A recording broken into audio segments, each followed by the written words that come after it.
Listen to this podcast now on the Red Apple Podcast Network.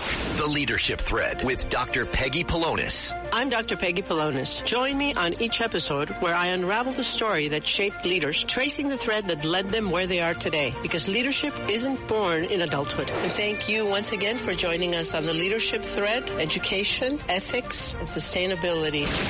Download all of Red Apple Media's podcasts right now through your favorite podcast platform. Excuse me! Taxi! This is the 77 WABC minicast. There's something more important going on in California, and with us today is the California guy himself, Kevin McCarthy, a favorite speaker. Exactly. We love him. The man from Bakersfield, California, the great speaker, Kevin McCarthy. Kevin, first of all, let's take it with the new news about the Supreme Court. You probably heard, I'm sure, just a little bit ago, saying that the redistricting by the Democrats will stand. Yes, it's a very sad day because when you think across the nation, you think, where do the most Republicans live in the nation? It's not Texas, it's not Florida, it's California. And now they're saying that the voters don't get to decide who represents them, that the politicians will pick the voters. They're going to be up to like 48 Democrats in Congress from California. When 40% of the vote goes to Republicans, they're going to get about 6% of the vote representation. That is ridiculous. And I understand in Massachusetts, Mr. Speaker, there is 0 Congress people, and 39% of Massachusetts is really Republican. Same thing in New Mexico. Shouldn't the Supreme Court, shouldn't somebody apply to the Supreme Court that it's okay, however you want to do your districts, do the districts any way you want, as long as it reflects the overall representation of the country. If 39% of Massachusetts is Republican, then it has to have 39% of the Congress people of the state of Massachusetts. Well, the saddest part about all this, the voters of California got to decide that question. And overwhelmingly, they voted to have a nonpartisan commission to draw the lines. More than 61% of Californians voted that way, which is unheard of. And Gavin Newsom changed the state constitution simply because he wanted to run for president and he wanted to deny Republicans any representation. And think about this. California by itself is the 4th largest economy in the world. Silicon Valley, and there won't be Republicans being able to represent them sitting on Ways and Means or Energy and Commerce, making those decisions for them. They won't have a voice. Yeah, that's a big concern. I mean, but that's horrible. It's horrible. I mean, the justices should decide that if you have whatever your total number, break up your districts any way you want. But it has to represent the total amount of Republicans and Democrats. It's just un-American. I don't think in the height of the Soviet Union, they determined elections this far. I mean, it's unheard of. You know, I want to ask you, Speaker McCarthy, too, what does this mean, too? Because I was watching Reaction when all this broke today, and I saw a lot of folks, even folks with the Trump White House and others, saying essentially, this opens the floodgates. They're looking at it. Okay, well, now we're going to go back to Texas and maybe see if they can increase in Texas. Has it opened up a redistricting war, sort of like never before? It has, and I just don't feel that's right. I don't think we should predetermine races. Let people decide who they want to represent them. And you know what? At the end of the day, if the person is not good, they should be able to be thrown out. You know, when I became leader, it was the same year that Nancy Pelosi became speaker. And 4 years later, we won a majority. And we won a majority across the nation by 5 votes. Do you know we won 5 more seats in California, not by redistricting, but by finding better candidates with a better message. We won in New York. We won in New Mexico seats we've never won before, in Arizona, in Texas, along the border. What we found is we don't want to predetermine. I want to sit in the minority. We're going to do better. Find better candidates. Represent the people better. And predetermining like this is really bad for the aspect of the elected, from the voter themselves to have a say, because they don't care. It's predetermined. And then when you think for competitiveness, it takes it all away. Mr. Speaker, can this be appealed?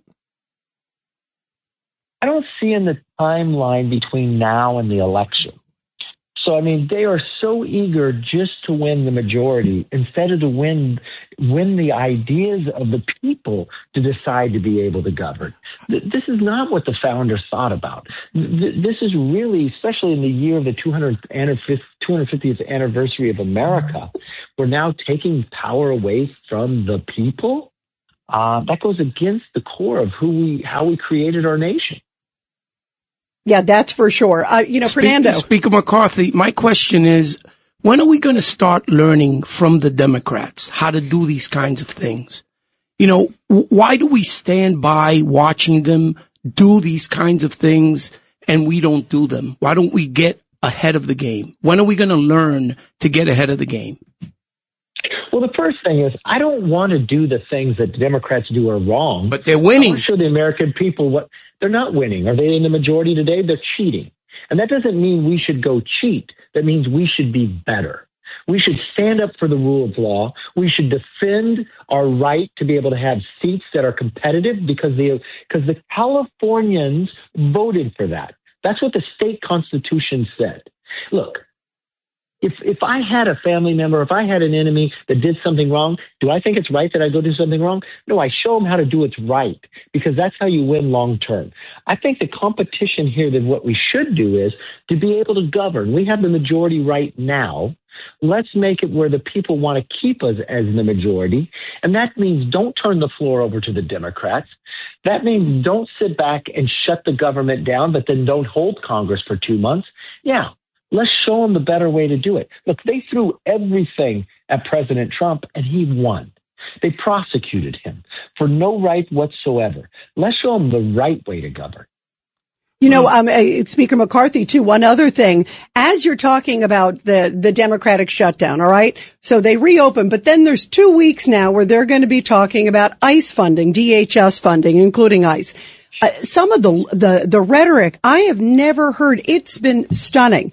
And the fight is it's going to get ugly. To Fernando's point, I mean, they're throwing everything but the kitchen sink. I just heard today, now they're looking to impeach Holman. First they have Noam, then they're saying, and one of the other things, this was shocking to me. I want to read a quote. This is from Jerry Nadler, Congressman. He said, if you were attacked by a masked person, you might think you were being kidnapped. You'd be justified in shooting that person. When he was asked about ICE, he's specifically answering about ICE. That's frightening. It's totally frightening. But let me tell you how stupid the Democrats are. They didn't defund ICE. You know what they denied to be funded? FEMA, the Coast Guard, TSA at your airports. So in 2 weeks from now, if they think they're really stopping ICE, no, ICE is funded. They're going to deny you if you have some natural disaster. If you're sitting in a state that had terrible weather or had an earthquake or something else, you know what? It's the Democrats say you can be there. It's the Coast Guard. If they're going to bring more drugs in or you need protection on the outside, talk to the Democrats about it. If you have a problem and you're going to go fly and the TSA agent isn't being paid there, thank the Democrats. They are so emotional. ICE is already funded. They are going to keep going. But the things that help Americans from the aspect of FEMA, TSA, and the Coast Guard, the Democrats said no. Are they going to say no again in 2 more weeks? It's idiotic. It is. They're saying they're arguing for something else. They don't even know what they're fighting for. They don't even know how government works. It is. It's shocking, but it's all theatrics, as you know, and trying to control the narrative. Judge Weinberg. Mr. Speaker, good to talk to you again, sir. What's the prospects of passing that law? It's called the SAVE Act, which would require for federal elections, you have to have proof of citizenship. Isn't that the right time to do this now before the election goes forward? Exactly the right time. It was the right time 2 years ago, 4 years ago. Why don't we treat our elections with the responsibility that we treat with somebody simply wants to get onto an airplane? You can't even get on an airplane with an ID now. It's not a real ID without paying $40. So if that is important enough to us, aren't our elections even more important? Don't you want to trust the outcome of the elections? If we're seeing the amount of millions of people coming across our border illegally, if we are finding that people have tried to vote in others in those elections, don't you want it? That isn't a Republican or Democrat idea. And you know what? If you go to the polling of the American public, it is supported by more than 70%. And it doesn't matter if you're Republican or Democrat.